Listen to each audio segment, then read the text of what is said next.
जोपर्यंत स्थानिक लोकांना न्याय मिळणार नाही तोपर्यंत उपोषण सोडणार नाही. सुधाकर गारे.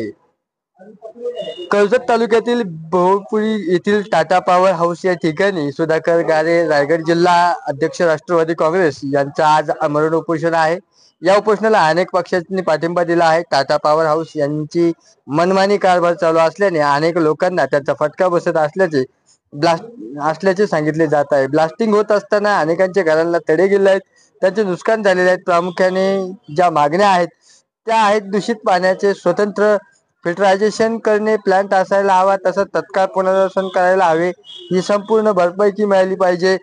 स्थानिकांना प्रथम प्राधान्य मिळालं पाहिजे. 24 तास दवाखान्याची सुविधा असायला हवी.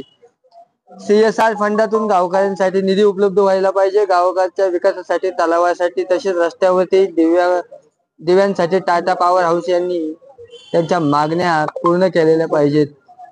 परंतु वर्षभर तशीच फसवणूक आश्वासने देऊन देखील स्थानिक लोकांना फसवलं जात होतं, असा थेट सवाल सुधाकर घारे यांनी केला आहे. पण आज आमरण उपोषणाचा पवित्रा त्यांनी उचलल्याने टाटा पॉवर हाऊस प्रशासनाला जाग आली आणि आज चर्चेसाठी आले. जोपर्यंत आमच्या मागण्या मान्य होत नाही तोपर्यंत आम्ही इथून हलणार नाही, असा थेट इशाराच टाटा पॉवर हाऊसच्या प्रशासनाला त्यांनी दिला आहे. CNI महाराष्ट्र न्यूजसाठी प्रतिनिधी संजय गायकवाड, पेन, रायगड.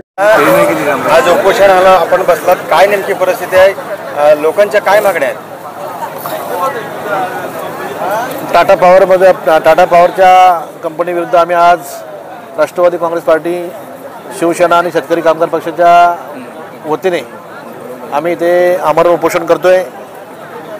आमच्या मुख्य मागण्या म्हणजे ह्या ग्रामस्थांना खऱ्या अर्थाने रोजगार मिळाला पाहिजे. स्थानिकांचं जे नुकसान होतं आहे त्या नुकसानची भरपाई मिळाली पाहिजे.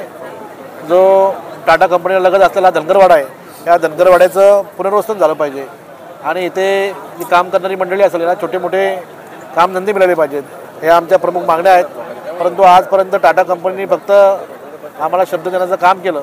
वर्षभर त्यांनी आमची फसवणूक करतायत आणि फक्त एकाच विशेष पक्षाच्या लोकांना इथे कामधंदा मिळतो, त्याच एका पक्षाच्या लोकांना रोजगार मिळाला मिळतो. परंतु आपल्या स्थानिकांना आणि ग्रामस्थांना इथे कुठल्याही प्रकारचा रोजगार मिळत नाही. आम्ही आमच्या 11-12 ज्या मागण्या आहेत त्या मागण्या जर कंपनीने मान्य केल्या नाही तर आमचं हे उपोषण असंच चालू राहील. परंतु काही वेळा त्यांना आम्ही टाईमलाईन त्यांना आम्ही दिलेली आहे. त्या टायमात त्यांनी जर त्या मागण्या पूर्ण केल्या नाही तर आमचं हे आंदोलन एकदम तीव्र होईल आणि अशा पद्धतीने हे आंदोलन आम्ही खऱ्या अर्थाने नितीन दादा असेल, मी असेल, आम्ही सामोरे जाणार आहोत. दादा, काही घरांना तडे पण गेले असं समजलं जात आहे. जे कंपनीचे जे प्रशासन आहे काय म्हणतात त्याच्याबद्दल? मी आपल्याला सांगितलं, ते ब्लास्टिंग करतात, ते ब्लास्टिंग कंट्रोल ब्लास्टिंग न करतात, ते ओपन ब्लास्टिंग करतात. त्यामुळं गावामधले घरे असतील, घरांना तडे जाण्याचं काम असेल, घराचे पत्रे कवलं उडाले असतील, काहींचे पत्रे फुटले असतील, अशा पद्धतीने विविध नुकसान या ग्रामस्थांचं झालेलं आहे. आणि त्या नुकसान ते जर व्यवस्थित पद्धतीने हाताळलं नाही तर आम्ही आपल्याला सांगितल्याप्रमाणे आमचं जे आंदोलन चालूच आहे, उपोषण चालूच आहे, ते उपोषण आम्ही बेमुदत आमचं उपोषण राहील. आणि जोपर्यंत आमच्या स्थानिकांना लोकांना न्याय मिळत नाही तोपर्यंत आम्ही खऱ्या अर्थाने आमच्या हे उपोषण आमचं सुरूच राहील. कंपनीचे लोक आले होते आपल्याशी चर्चा करायला?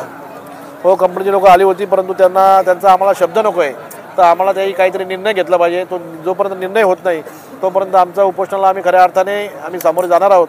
आणि त्यांना आम्ही काही टाईमलाईन टाकून दिले. त्या टायमात जर ते आम्ही केलेल्या मागण्या आहेत त्या मागण्या पूर्ण झाल्या नाही तर आम्ही कंपनीच्या गेटवर जाऊन त्यांना जाब विचारण्याचं काम करणार आहोत.